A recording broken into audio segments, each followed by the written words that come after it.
Okey, bersama dengan kita hari ni siapa nama? Muhammad Afiq. Muhammad Afiq. Awak kos apa ni? Saya kos Teknos Awal Prabut. Teknos Awal daripada mana? IKM ah? Daripada IKM Alustad. IKM Daripada Alustad. Jauh dia main tak bang main ni. Okey, so macam mana awak hari ni happy Happy. Betul-betul happy. Seronok lah kan, dah habis belajar semua kan. So cabaran awak masa belajar tu apa? Cabaran macam-macam. Salah satunya yang awak ingat lah sampai bila-bila awak ingat? Benda yang saya tak pernah buat lah. Oi, Contohnya? Ni kira atas level pada saya macam tu lah.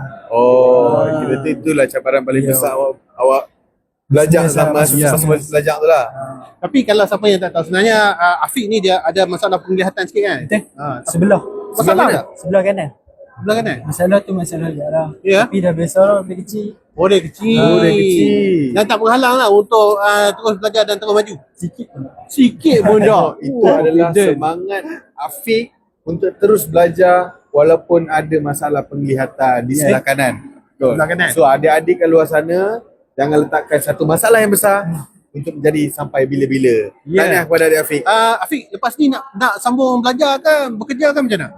Kerja dulu kot. Kerja? Dah kerja? Dah dapat kerja ke? Buat sendiri. Buat sendiri? Oh semua kah? Awak buat apa ni? Cuba. Awak kerja apa sekarang ni? Saya buat Prabut lah. Buat perabot dah? Dah ada company sendiri semua dah? Ada. Oh nampak tu. Hebat.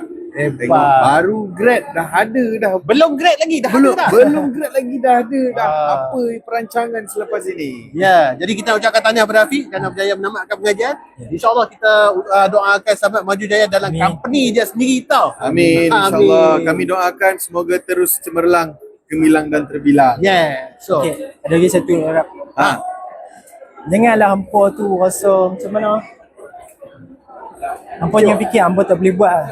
Aku yang OKU ni pun sebelah mata pun boleh buat. Takkan hampa tak boleh.